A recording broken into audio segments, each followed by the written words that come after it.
journey beyond imposter syndrome. This is where I invite you into a space where high achievers and spiritual leaders converge to redefine success and self-worth. By sharing transformative stories and engaging with thought leaders, this podcast serves as a roadmap for navigating the complexities of imposter syndrome. It's an intimate look into overcoming personal barriers tailored for those who value wisdom, leadership, and intuition in business and life. Join me at the Humble Warrior Podcast with Alani Bankhead. Welcome to the Humble Warrior Podcast. I'm your host, Alani Bankhead, and I'm so excited to have Brad Nelson, the debt-free dad, here with us today. I cannot wait to dig into your story. So I was lucky enough to be on Brad's podcast called The Debt-Free Dad. You should check it out on all major podcasting platforms and YouTube. And we're going to put a link of that in the show notes as well. But Brad, please, let's just dig right into your story. I love the hope and the incredible power of what it is that you share with people. So please tell us. Yeah. So first, thank you for letting me be on the show. We had an awesome conversation on our show and excited to be able to continue that here. And so where a debt-free dad got born was because I struggled with money too. For most of my adult life, all the way up into my early 30s, I lived pretty much your standard American life of consumerism, paycheck to paycheck living, going into debt, car payments, credit cards, student loans, personal loans from friends and family. I pretty much have made every financial mistake possible. And in fact, between the ages of 18 and 30, I think we counted 13 to 14 cars I owned. So really doing some stupid stuff with automobiles, like rolling negative equity into the next one, and just vacations financed and houses getting bigger, mortgages getting bigger. But the reality is I lived a pretty normal American life, normal salary, wasn't making any like crazy money. I was making good money, but nothing like substantial. But I think especially for middle income earners, we have this keeping up with the Joneses mentality or keeping up with friends and family or neighbors. And I fell into that. I fell into that whole mindset. And one of the number one financial lessons that I was taught as a young kid, I was the youngest of three boys. And my mom tried to teach us about budgeting in a basic way, tried to drive home the importance of saving. But the number one thing I can always remember, and I can still hear her voice to this day, is you got to have a good credit score. It's the most important thing that you need. And so when I went through my 20s and my early 30s, I had an excellent credit score, but I was broke. And here I am still thinking I'm doing good because, well, that's what my mom taught us. That's what my mom taught my brothers. And so I thought what I was doing was right. But I started to realize as I was getting into my late 20s, especially in my early 30s, ended up having my first son, Noah. That financial stress was really building for me. Like I was losing sleep at night. I hardly had any money in savings. This whole idea of I'm young, I'll get there, that was slowly starting to die out. Okay, I'm in my early 30s now and things still aren't getting better, even though I'm still making more money than I was in my early 20s. Like, what's going to give? And so it was in those late 20s and early 30s when I really started, okay, I probably need to work on some of this. I just didn't know what to do. My first marriage ended up ending in divorce. One of the bigger reasons for that, not the only reason, but one of the bigger reasons was we had some financial challenges in that relationship and communication and getting on the same page. And I think that played a pretty significant role in separating eventually. And we ended up buying a house during the big old housing bust back in 2009, 2010. And when we got divorced, we ended up purchasing this house that neither one of us could afford to live in on our own. And so we ended up having to foreclose on it because our home, and this is crazy in this day and age because people listening to this would be like, what happened to those days? And back then, our home was worth less than what we own on it. And that's unheard of right now, but that's the reality that we were facing. So we couldn't turn around and sell it. So we ended up having to stop making payments. And this was the first time in my adult life, as broke as I was always able to make my payments on time. I was working 2 jobs, sometimes 3 jobs to make that happen. But I ended up missing my first payment. And I can't tell you the shame that I experienced in those moments of missing those first payments because of that whole childhood mindset of you got to have a good credit score. And I knew missed payments were one of the biggest things that were going to ding your credit. Not only that, there's shame in it because foreclosure is public. Like they publicly announced that they are foreclosing on you. And back then, back in 2011, yes, the internet was bigger, but they were still pushing this stuff in the newspaper. So people saw our names like, hey, we're losing our house. And so that was like a big wake up call for me. And I think that's where I realized I really built this house of cards of a financial life. And that home foreclosure was like the card on the bottom that we pulled out, that the whole house just started to crumble. And I realized I've got this 2-year-old son.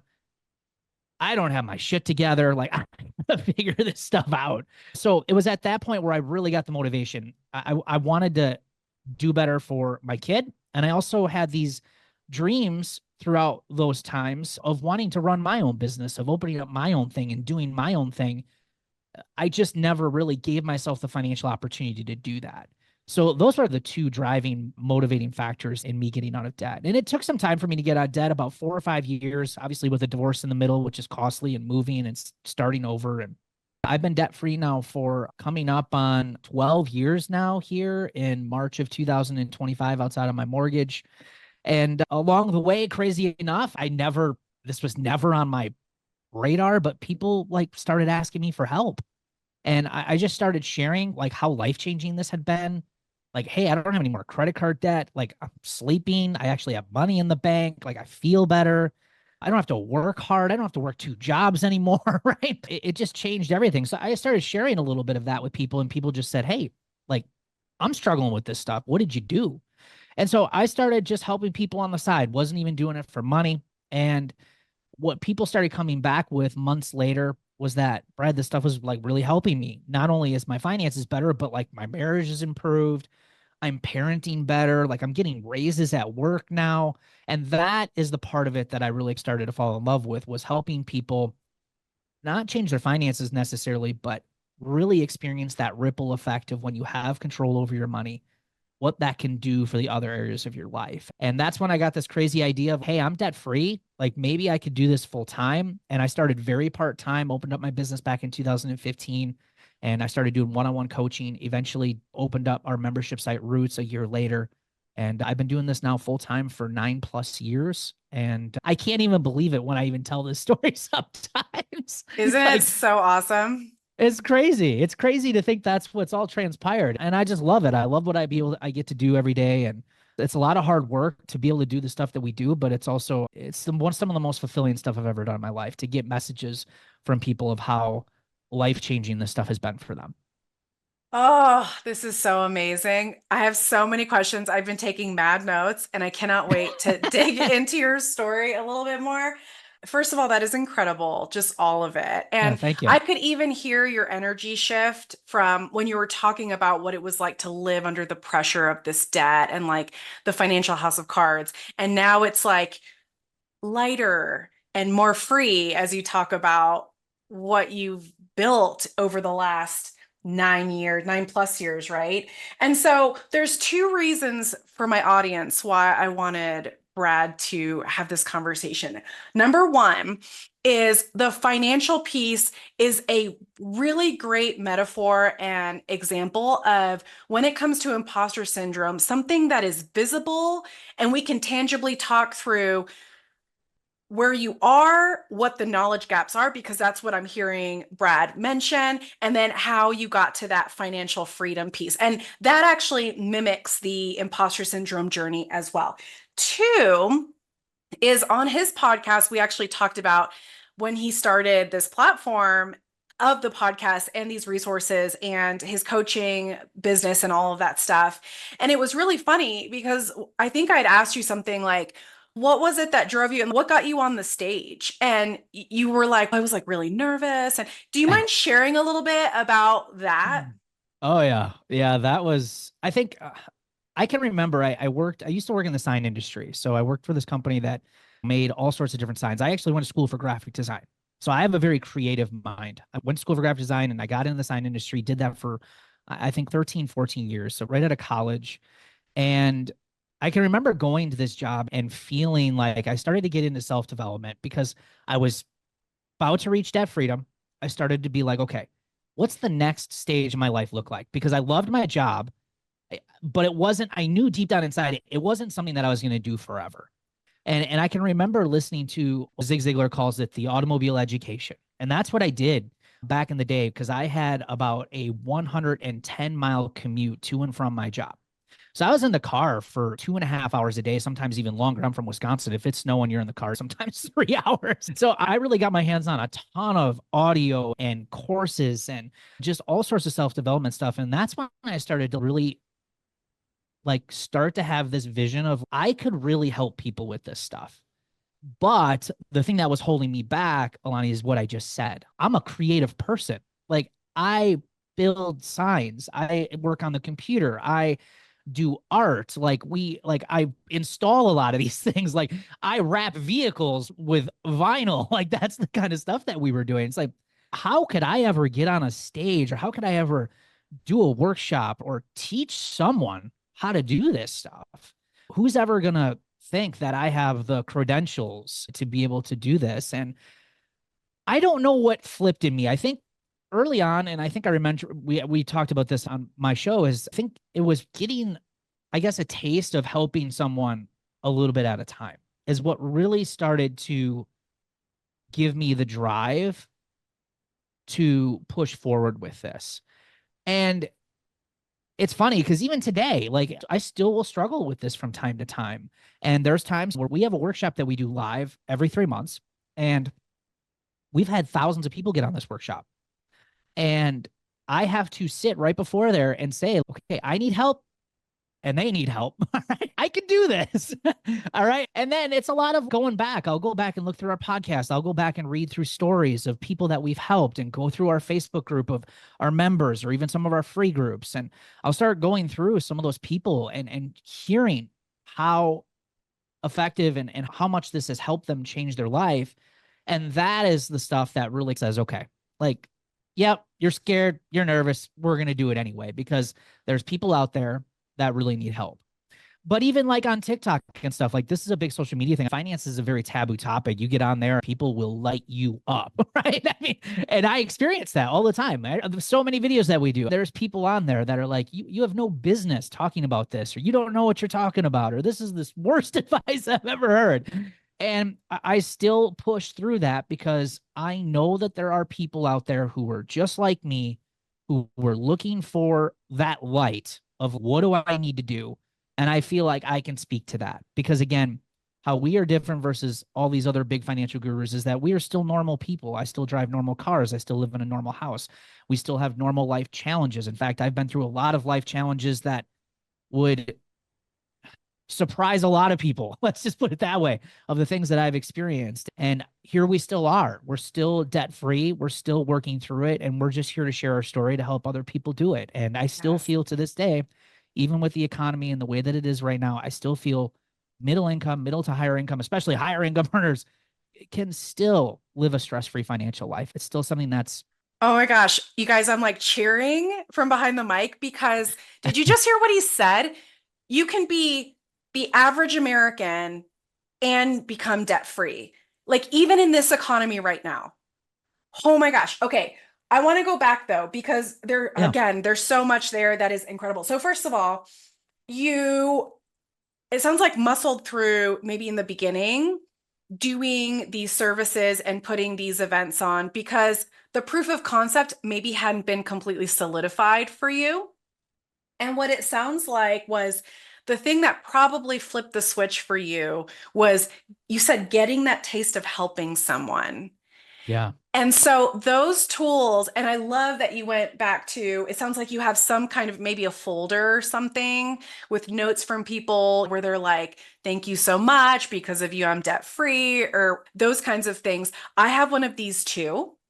And they are such an incredible resource because what is happening in your brain and emotionally, and I want to explain this for the audience as well, is that when you're in your imposter syndrome, so for those who are listening to the podcast for the first time, imposter syndrome is the belief that you're not good enough, qualified for the positions, titles, accolades that you have or want, and that eventually people are going to figure out that you're an imposter and that horrible things are going to happen. You're going to be embarrassed, all the public shaming, all this stuff, right? And Brad's inner imposter told him something like, you're not qualified to teach on being debt free because you're a graphic designer. So you don't have the education or the background to be able to teach this. But remember, audience, my key message is what you think is your weakness is the key to unlocking your greatest power. And it just so happens that because you're the average Joe, that is the thing that connects you to other people where they say, if he could do it, maybe I can do it too. Yeah, totally agree. And we hear Yeah. that. That's the thing. Yeah. That's what we hear the most from people is that of all the stuff that I've heard, you guys have been the ones to give me the hope because you guys are like normal. Talk about normal life things. Like you're not living on the East Coast and the West Coast and living it up. Like you guys are just normal people. And Yes. and that's what we continue to still drive home because I think there's been a detachment. Yes, the whole movement of financial freedom has grown over the years, but I still feel in today's day and age with the way the economy is and the way inflation is, there is this detachment of that's no longer possible for me.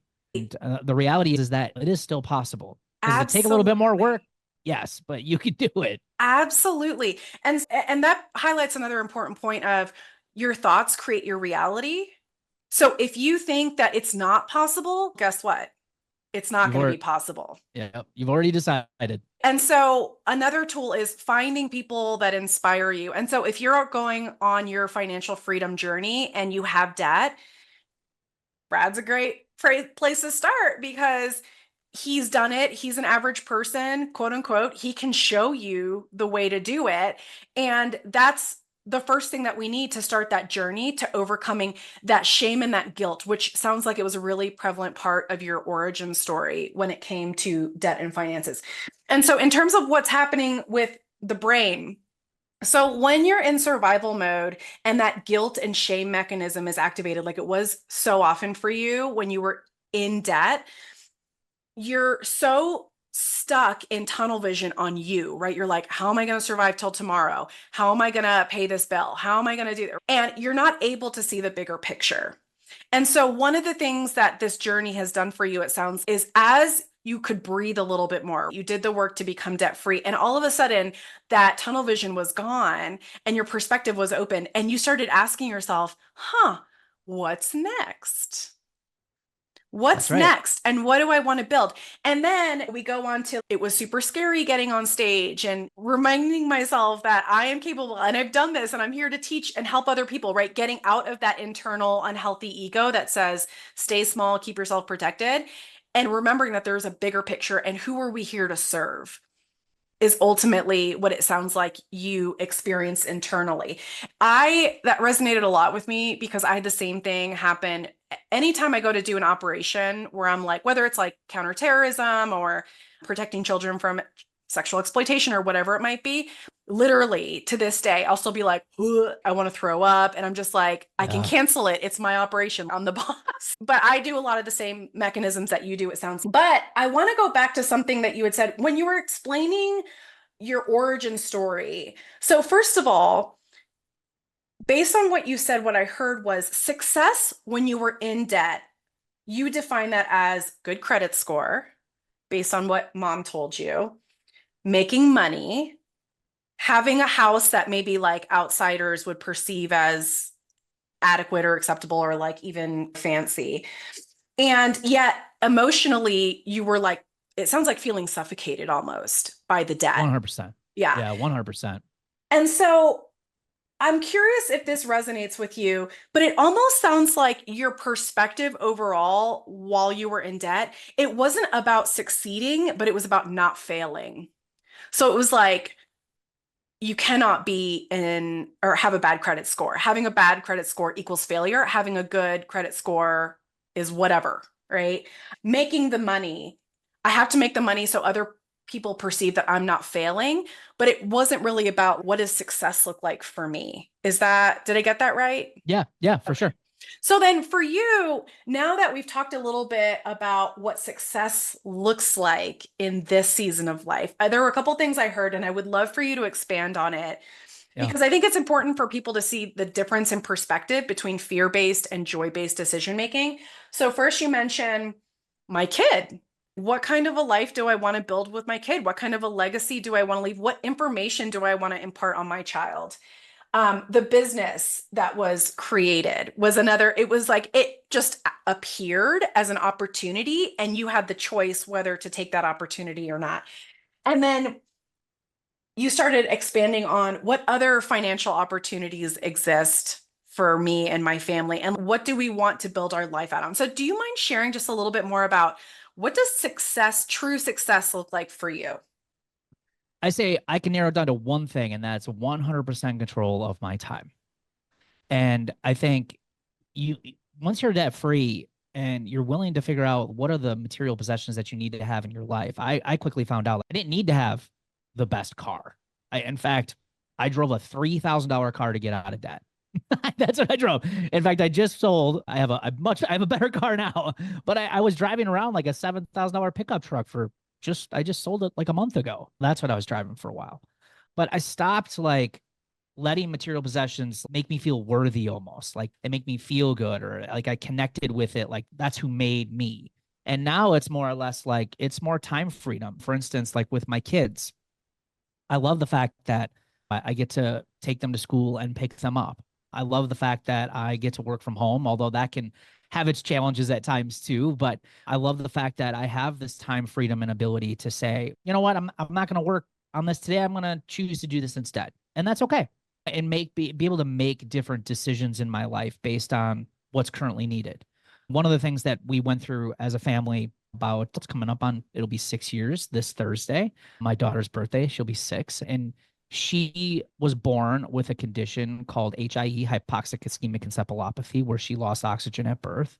And she ended up suffering a pretty significant brain injury. And within the first 4 days of her life, she suffered multiple seizures and my wife at the time had a perfectly healthy pregnancy, no signs of any of this, and ended up being in the NICU for 9 days as a full-term baby. And they ended up doing an MRI and telling us, like, your daughter is not going to live a normal life. She is likely going to be in a wheelchair. She'll likely be on a feeding tube. And they're like, we don't even know if she's even going to make it out of here. And they pretty much told us, like, this is as bad as it gets.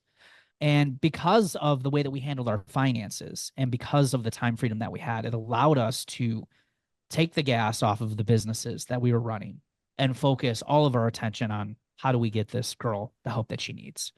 And we did that aggressively for the first 3 years of her life.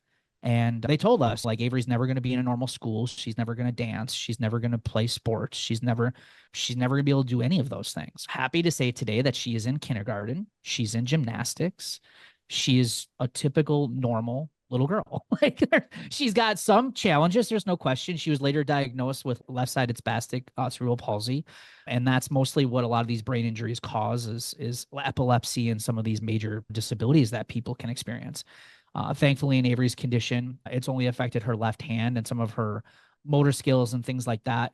But for the most part, she's very functional. She does have a speech delay, so she still is going to regular speech and OT therapy for those services, but she's doing fantastic. So for me, when I look at what success looks like now, it's being able to step up and be a big part of those big things that are going to happen in life. Because I can't tell you, if I were to taken myself back into my 20s and having had gone through this, I don't feel like we would have been here. I don't feel like she would have been, and not to say daycares are bad and childcare is bad, but being that I was home all the time up until this year with her full time, I was able to do a lot of those therapies that they taught us to do with her, to make sure that she's doing those things, to make sure that she's working on those things. And because of that time I was able to spend with her, I feel like that's really gotten her to where she is. Now, again, we understand that there's going to be limitations. There's only going to be so good that left hand's going to get, but we wanted to make sure it was as functional as that could be. And same thing with speech and all of those things. I feel like that's been the biggest payoffs. It's not necessarily, yes, the fun things are fun, like going on vacations, trips, paying for things in cash, giving my kids experiences. All of those things are amazing. But I feel like when it's really paid off is when we go through those big life events and having to overcome some of those things. And then to go on top of that, I lost my spouse to suicide 18 months ago, 19 months ago. And same thing. I never expected to have to ever go through that. It was a very tough situation leading up to that. But because, again, of the way that we handled our finances, because of all the work that we did, I was able to be there for my kids, be there for myself, be able to mourn, be able to grieve, be able to step away completely from my business in a lot of cases, especially early on, and pass that on to some team members that just continue to keep running things. Like I was able to have, you mentioned opportunities and choices. And those are what I call are the real success now, is being able to say, like tomorrow, if I just say, hey, I don't want to do Debt Free Dad anymore. I want to do this. That to me is success, because I can step away from something I'm no longer passionate about and go into a different lane of saying, I want to work on this now. And back in the day, I can remember being trapped at that job and thinking, I want to run my own business, but I didn't even allow myself to dream of what that business would be, because immediately it was a roadblock of, dude, you're broke. You have no money. How the heck are you going to do that? But today, that's completely different. I have the opportunities to be able to say, I want to do this or research this or go after this next. And that's pretty cool. Oh my gosh, yes. So you just said, I didn't allow myself to dream because you felt so trapped in the circumstances because of the debt. Yeah. And that is so powerful and so true, because there are a lot of people that when I initially work with them, and I maybe we'll do a visioning exercise of, okay, let's imagine there are no barriers. Like you can do whatever you want. You have all the money to do it, all the time, all the energy. What would you be doing? And a lot of them can't even imagine what that looks like, because all they see are all the reasons, and the finances are the biggest thing on why they can't actually accomplish their dream. So just the dreaming part, it's a lot of work to get them to a place where they're willing to open up. And part of that is an imposter mechanism, right? Of don't even bother dreaming about what's possible because you can't. Really. And I was so stuck there, so stuck there. Yeah. So I'm curious to maybe put a little bit of structure for somebody who's hearing your story and trying to sort out, how do I do this for myself? So one of the things that we've touched on, but not really, is life purpose. So obviously there was something in you that was like, I like graphic design, but I don't really know that this is like what I want to be doing. And these opportunities presented themselves. And you said true success for you is actually having 100% control of my time. But do you know what your life purpose is? And if you do, how did you identify it? Alani, I'm going to say my mom did teach me about those credit scores, but she also did give me this really cool message. And I still remember to this day, we were in a dealership parking lot. They were getting service done on their work. It was raining. I was probably maybe 8 years old. And I remember her saying, and I don't know what made her say this, but I remember her saying, Brad, for some reason, I have a feeling you're going to do something really special in your life. And I don't know what that is yet, but it's going to be something way different than anybody else is doing. And I have always carried that with me. And I think that was a driving factor in my 20s of like, I wanted to do something. Like, I just didn't know what that was going to be. So Yeah. I feel, as far as life purpose, I feel like my life purpose is just serving people. I really do. I think there is, to me, no better fulfillment of, hey, I struggle with the same thing that you've been dealing with. Like, I've been in the exact same spot, feeling the exact same feelings, feeling like you ain't ever going to get out of it, and feeling like it's never going to change. And the reality is I've done it, and here's how you can do it. And I think that's, I mean, me personally, I just don't feel like there's any way better to spend a life, is just to be able to Yes. help other people overcome a lot of the same challenges and things that you've dealt with. This is one of the reasons why I talk about my daughter's story and my past wife's story and things like that, because it's, look, my life it was crazy. Like, look at all the stuff that I've dealt with, and I'm still here. And so if I can get through this stuff, you can do it too. Is it easy? No, it's hard work. There are days that I didn't want to get out of bed, but you still got to do it. Right. And that's just a really cool place to be able to help people guide out of that. Definitely. So I'm hearing this North Star for you really is service. However, I can be of service, which the people who are going to be listening to this podcast are very service oriented. And that is amazing. So whether you're on stage teaching about becoming debt free, or you're able to pivot because of a life happening and focus on your daughter, or focus on even something as simple as you mentioned, the joys of taking your kids to and from school, that might seem like a mundane kind of thing, but that's the life stuff that we want, right? It's those moments of connection with the people that we love the most. And so when it comes to service, now, another thing that you've mentioned is you have a business around this. That's what Debt Free Dad is, and you're doing it full time. Yeah. There are a lot of people listening who have these ideas. They want to be of service, where they want to help other people using their gifts, but they struggle with asking for compensation and receiving any kind of financial support because they have some kind of thought that says, no, when you're of service, it has to be free, basically. Do you have Yeah. any thoughts around that? The way I look at it is, look, if I can't feed my family, I can't serve people. That's it at the end of the day. And again, I feel there is this balance of, again, I guess you could say, a lot of people say we live in this capitalistic society where price gouging and all of that. I think there is this balance of that, yes, but I feel like that is the way I look at it, is that if I can't do this and build the life that I want for me and my children and feed them and make sure that they have all their needs met, then I wouldn't never be able to serve this many people. Right. I would not have been able to help all of the people that we've helped over the years, because there's no way I've been able to afford it. Right. There's just no way. Like you'd eventually have to go back to work. I mean, I think charging a price and getting paid for service, there's absolutely nothing wrong with that, because you are in return giving them so much more. And that's the other cool part about this, is that we share people. It's, look, this person invested X amount of dollars into this service, and look at what the money they paid off. And you want to talk about return on investment. And not only is that for just this time period that they've been in this, but they get to take this information now and use it for the rest of their life. I mean, you think about the ROI on just that small investment that they're making into your product, your service, your offer. And it's like, it's just a no-brainer. So I think you just have to flip that mindset of, this is really going to help them. This is really going to help. And then again, it takes time as a business, obviously, to get a lot of those types of testimonials and those examples and those stories. But you start small and you just build on that. You keep building on it. And before you know it, like, you start getting results for people that you don't even believe were possible. Like, there are people who come to me and say, Brad, look at all the stuff that I was able to do. And I'm like, how? And then they go down the list. I'm like, oh yeah, that makes sense. Okay, that makes sense. Right? But sometimes it shocks me where they're at. It's pretty cool. I know, that is so fun. So there were a couple things in there that you said that I love and I really want to foot stomp for the listener. So first is investing in yourself. And it's funny because we already talked a little bit about how emotional money can be.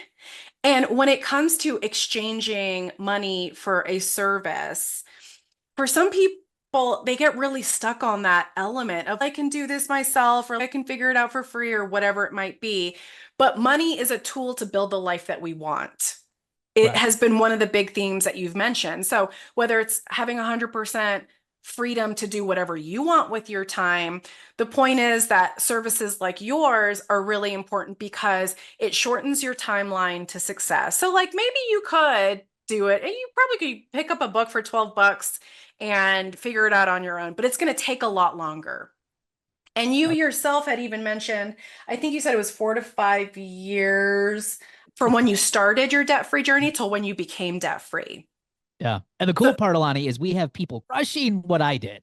And that's I the cool love part, it. is I don't even have to share. I tell people, my story kind of sucks, honestly. Right. Like, it's not that great, but look at what these people did. Like, with what we've built. Look at this. This is insane. Like, Right. they just crushed my results. So that's pretty fun to see. I love that. And so again, it also comes back to, it's not just investing in yourself, but in terms of getting debt free, it's literally a money back concept. So if you're not paying interest on consumer credit cards or some crazy car payment, like, you're saving that money, and that shortened timeline gets you that return on investment to 10x and beyond is really what I'm hearing.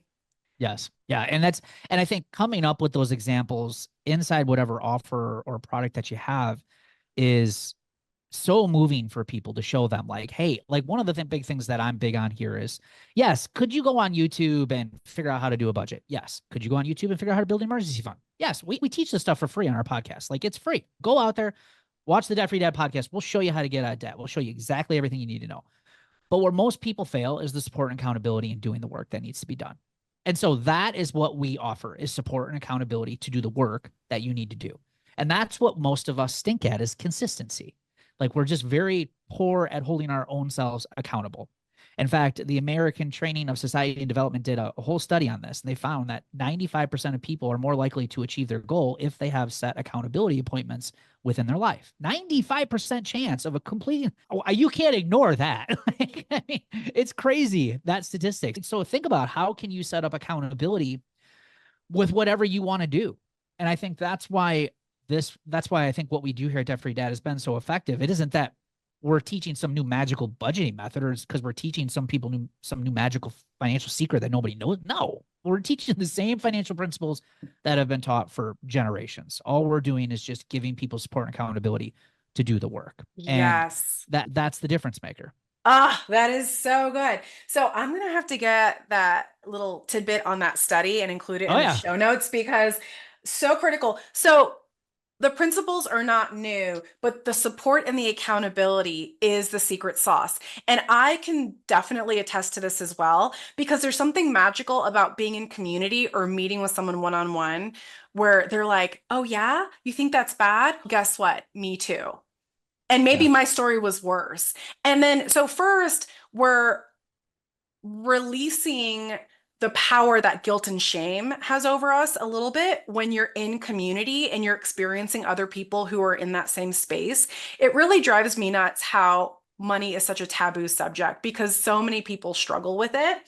And I was laughing a little bit when you were talking about the accountability side of things, because one of the services I offer with my coaching is we do a Wednesday morning accountability group. So if you want, it's totally optional. You can come, and whatever thing that you're struggling to get done, you just say, by the end of the call, I'm going to have this thing done. If we need to do a little bit of coaching around it, we do it. But otherwise, the clients feel such a release of, oh, okay, I have a dedicated time that I can come and address this and have someone support me on this journey. And sometimes they crack me up because they're like, oh, I knew that I was going to have to give you an update on that little bit of homework I said I would do. And so I did it 5 minutes ago. And I'm like, but it got done. And it's funny because the inner imposter will tell you have to do it perfectly. You have to do it early. You have to do it like to this amazing level of like perfection or something. But really, I'm like, if you wait till the last minute, it only takes a minute and it gets done. So yeah, so communities like Debt Free Dad are so powerful because you are teaching the tools, but you have a buddy and an accountability system built in to encourage you and help you when you're down. And this is another thing I would love to talk about. So progress is never linear. Yeah, never. And would you mind sharing, like, for someone who's on the precipice of saying, I think I'm ready to start this debt-free journey. Brad, the normal guy, can do it. I can totally do it. What would you say to them the first time they hit a barrier and they regress a little bit? It's not going to be the first one. You're going to experience a lot of them. And in fact, there's that meme. I forget. It's one side of it is like a perfect line straight up. This is what people think success looks like or results look like. But the reality is that on the right side is where it's like a bunch of scribbles and they're running all over the place, right? And that's the reality of what it's like. Even with a support and accountability group, it's never going to go 100% perfect because life is going to happen. There's going to be sickness. There's going to be divorce. There's going to be lost hours at work. There's going to be things that are going to stall out your journey. But the most important part of accountability and support, or finding that community to support you in whatever goal that you have, is to keep you from quitting. And that is the biggest thing. And that's what I feel too many people do, is they have these fits and starts. Everyone's great at starting. We're all great at starting. Everyone is willing to get on that starting line, but most people aren't willing to go the distance. And because of these roadblocks that come into place. So I think that's one of the biggest values, is having somebody like a coach or a community that you can lean on. Hey, I've got this going on. 9 times out of 10, somebody else has experienced the same exact thing that you have, and they've gone through it, and they're able to support you and encourage you to keep going.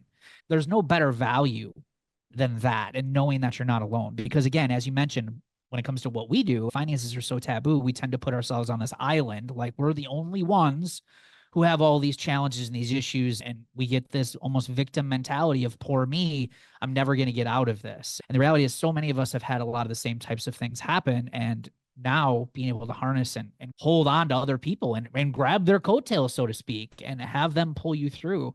I see so many of our members saying that's been one of the most valuable parts of the entire experience that they've had, is having other people do it with them. Yes.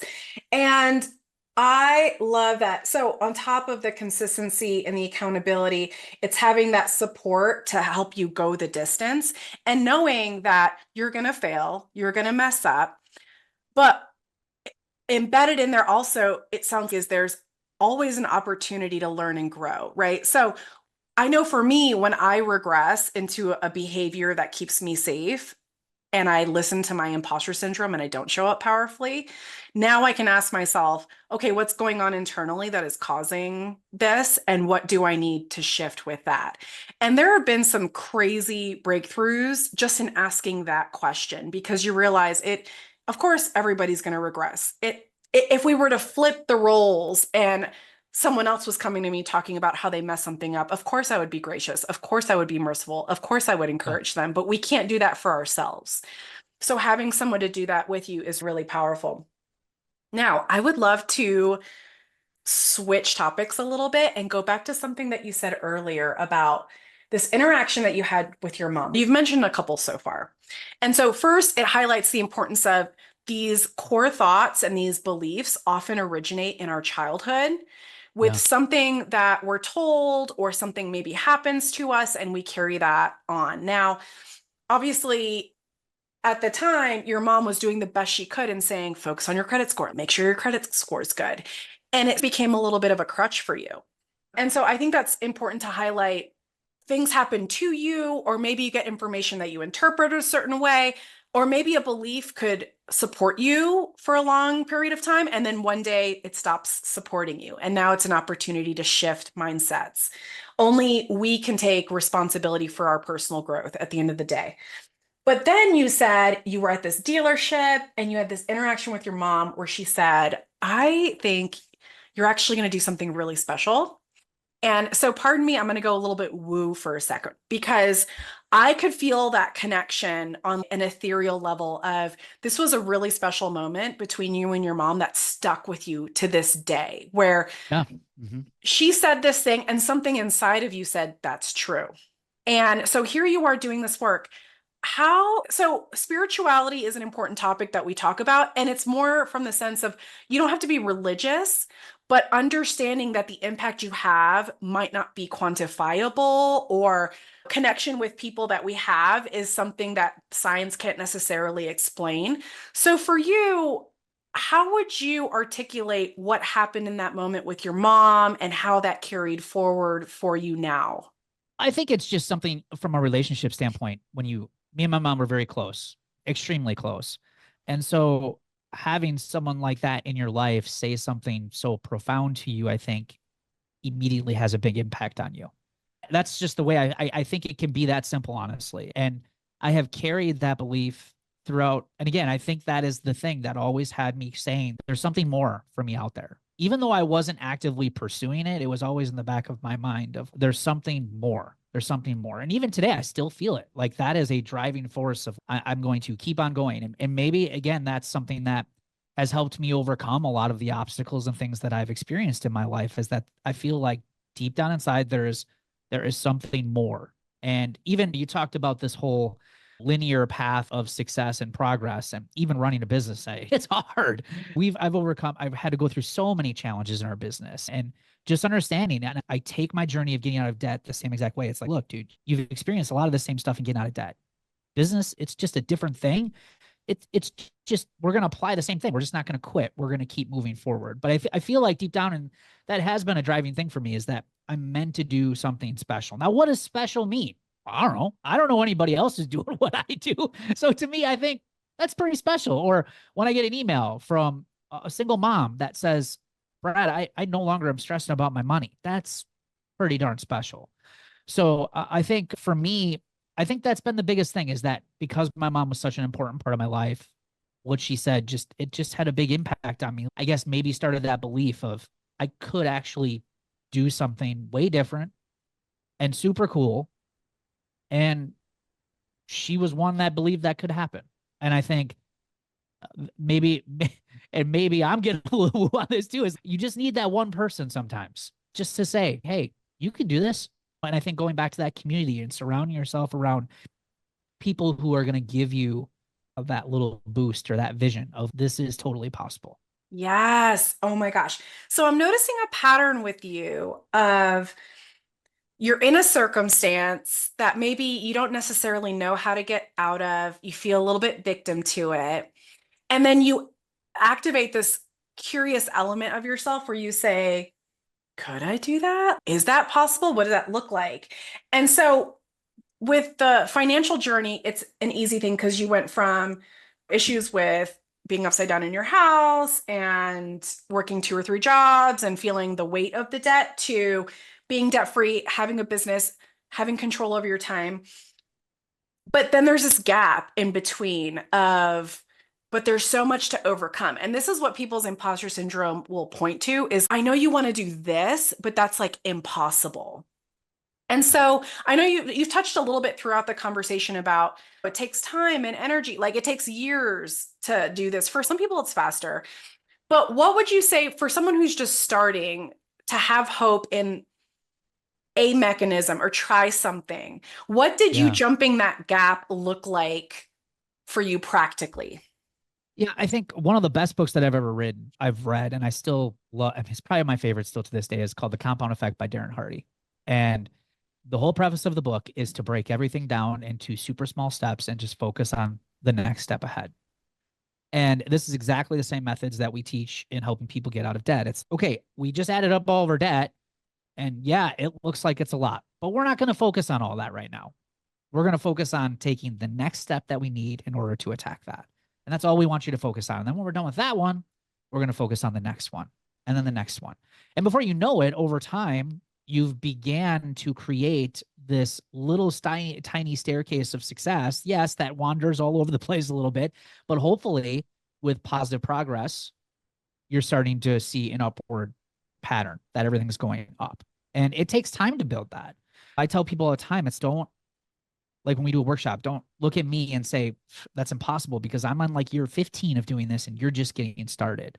I started exactly where you are. And it just all starts with taking that first step and then you take the next one. So that's what I would say to anyone starting a business, getting out of debt, pursuing any goal. It's just sometimes we can get so focused on the end result. And I think it's great to have that vision, but sometimes we get so overwhelmed with, again, that imposter syndrome comes back. There's no way I can do that.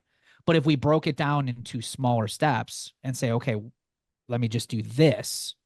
And then once you're done with that, then you do the next thing. And I think like you had brought up in regards to our business, and you do the same thing, like find systems that are already done for you that speed up that process. And rather than having to go on like YouTube and search how to get out of debt, you're going to find like 2.4 billion results. That's a lot, right? Why do all that? Why not just get like a done for you system that helps me do exactly what I want to do and invest in myself and get there that much faster? And that's, I think, the value of a lot of service types businesses is we offer those steps and a lot of those practices to the people that are out there that want to improve different areas of their life. Yes. And so 1% better is what I heard. And I love that. And we've said that before on this podcast. It's all about just one bite at a time of that elephant is going to get you to the point where you're looking back and you're saying, oh my gosh, look at how far I've come. This is crazy. And time is a factor. And I actually find, especially Western society, we're very impatient with our Oh my results. gosh. I think that's another battle, Alani. I really do. I feel like the whole get it now. Like you look at apps, look at Amazon. I could order something. I got an Amazon warehouse like not 19 miles from my house. I could have something today at my door. You look at grocery delivery. I mean, you look at anything you want. You can have anything instantaneously. You remember the music you listen to. I remember, I'm aging myself. That's okay though. But I remember having to wait for the radio to play the song and record it on a cassette tape. But we don't have that anymore. I feel like society has taken this whole idea of growth and what success really looks like. And if you don't get results in 30, 60, or 90 days, or if you haven't changed your life in that amount of time, you suck. And Yeah. we're fighting against that message on a regular basis. Absolutely. And so this is something that every once in a while, if I have a client that has a financial element that we have to address, it oftentimes starts with the credit score. And they're like, it's bad, but I don't know how bad because I refuse to look at it. And so I try to gamify it a little bit. I'm like, okay, listen, if we look at how credit scores and finances work at compound interest, it is literally a function of time. You need time to work these things out. So the sooner you can rip the band-aid off and look at that credit score, Whatever bad stuff is going to take 7 years for it to drop off. But 7 years from now, because you had the courage to look at it today, you'll be where you need to be with credit score. Same thing with investments and retirement and all that stuff, right? Same thing with your debt-free journey. It took you 4 to 5 years, but it's shorter for a lot of people because of the tools that you offer folks. And people, you're hearing it from the expert himself. You need to be patient with these processes. They're going to take time. But the point is, if you start them and you stay consistent, it's going to happen. And that's the cool part. It's so much fun. Like we started our podcast coming up on 5 years ago. And we talk about this tiny staircase. And if I go and look at our stats, our download stats, that's exactly what it looks like. It's a staircase. From the moment we started, it was like really tiny, and then it would go up a little bit, and then it'll plateau, and then it go up a little bit. It is so cool to look back and say, look what we've built. This is awesome. And I think that's another part of imposter syndrome. I think we talked a little bit of this on our show too, is the whole power of tracking and being able to see how far you've come. And I think we do, and I do a poor job of this too in my life. Like it comes to if I need to lose some weight, or if I need to drink more water, or if whatever it might be. I'm not a very good tracker. I don't think we all are as humans. But tracking can be so important to that ongoing motivation to see how far you've come. Because like you said, your progress isn't linear. Like it's not going to be a perfect journey to get to wherever you got to go. And there's going to be some cloudy, rainy, stormy days where it's going to feel like everything you're doing isn't working. But the reality is you have some history of things that you've been doing that have been working. You just have stalled out, and it's okay. That clouds are going to go away. The sky's going to turn blue, and everything will go back to where it was, and you get back to work. But without tracking, you don't have no proof of progress. And I think that's where a lot of us tend to wave the white flag and we're like, this isn't working, and they give up. So I think tracking is so important to whatever it is that you're trying to build. Tracking is so critical. It's not even funny. I love that you brought that up because I liken it to when you go to the gym. It always sucks. It's always hard. I hate it. I In fact, know. I'm envious of those people that are just, I love going to the gym. I'm like, I don't like you. Yeah, I Why know, do right? that? I know. My husband does the same thing. Like it's his church, and I'm just like, how do you do that? But the point is, you're getting better because 2 weeks ago you could only lift the 25-pound dumbbells, and now you can pick up the 45-pound dumbbells. It's still hard either way, but you're getting stronger and you are getting better. And so it is funny because I'm sure you do this in your coaching program, but for mine, we do metrics at the beginning and at the end. And it is hilarious seeing the clients when I give them their final stats and I'm like, 4 months ago, you said this. And they're like, what? Are you kidding me? I improved that much? And actually, this brings up another point that I love that you brought up, which was when you improve one part of your life, you improve all areas of your life. So you talked about how people come back and they say, oh my gosh, it's so crazy. I did your program and I'm getting the promotion at work. My marriage is better, all these things. And so even though people come to me with imposter syndrome questions, at the end with the data, we see an improvement in all their areas of life as well. And their mind is just blown. And so can you just share a little bit about what you think is happening there when it comes to the correlation between people doing your program and the promotion and my marriage? Yeah.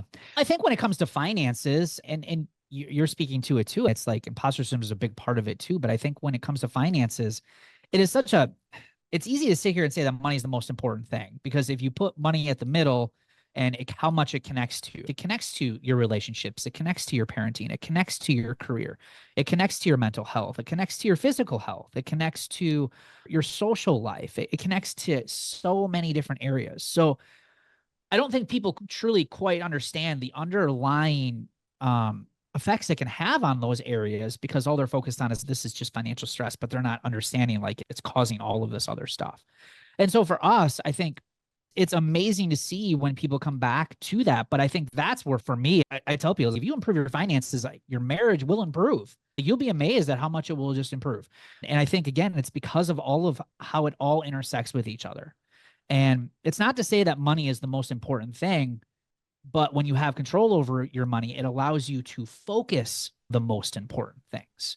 And we tend to lose sight of that because we're spending so much emotional energy on our finances that all the other stuff tends to get ignored or lessened. Statistics right now are crazy. It's 47% of people admit that finances are a major mental decline in their life.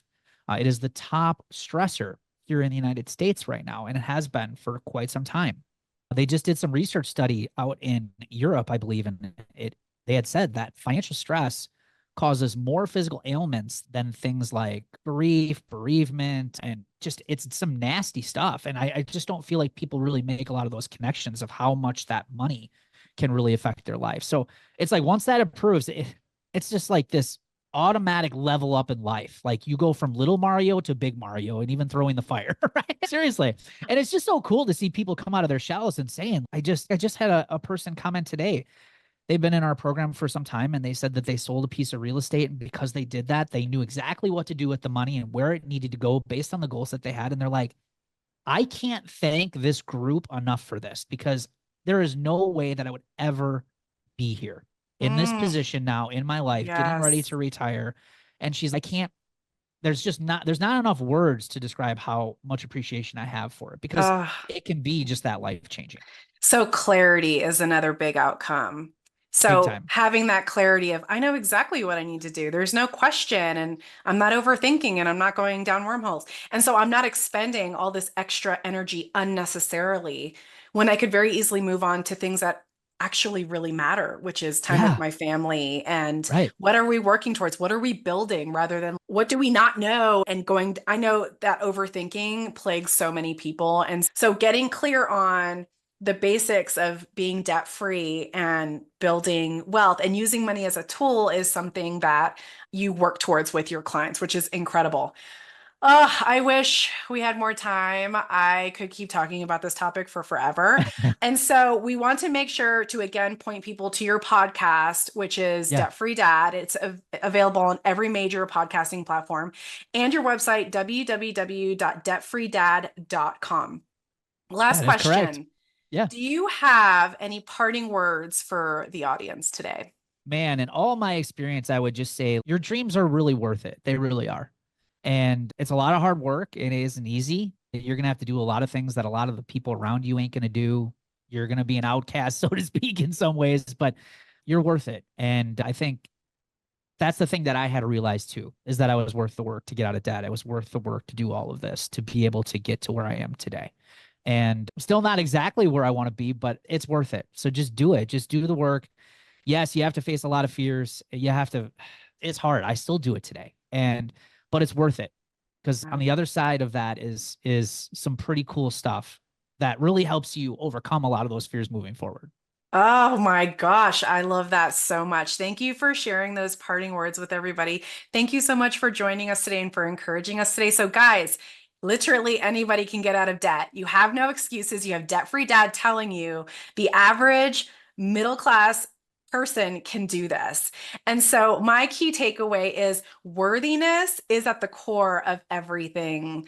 In terms of building the life that you want, you first have to decide that you are the worthy one. And then you can go to Debt Free Dad and use all these amazing free or paid resources to build that life and start to create those solutions that the world needs. And so we will have links to everything in the show notes on where people can find you. Thank you so much for coming.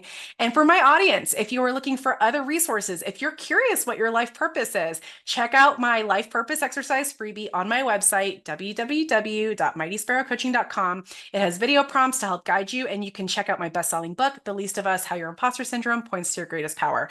And speaking of money, I'm super excited. I'm hosting my end of year money event, which this year is going to be focusing on identifying and creating awareness around money mindset. It's November 5th, 12th, and the 19th from 7 to 8:30 p.m. Eastern. So check it out. Links also in our show notes. Until next time, humble warriors, please remember the world needs who you were made to be. Thank you so much for joining us today on this journey to discover how you can harness your imposter syndrome to work for you. See you next time. If you enjoyed this episode and would like some help overcoming your imposter syndrome, check out the free life purpose exercise on my website and subscribe to my blog. If you already know what your life purpose is and are ready to crush or harness your imposter syndrome, then you're going to love my best-selling book, The Least of Us: How Your Weakness Points to Your Greatest Power, available on Amazon and all major book retailers. Or you can hit me up at Alani@mightysparrowcoaching.com to discuss private coaching or corporate and government training. That's ALANI at mightysparrowcoaching.com. Listen, there's only ever been one you, and there will only ever be one you. And you have a specific gift to give that the world desperately needs. Don't let your self-doubt be the thing preventing you from living your most joyful and impactful life. Until next time, I'm always cheering you on.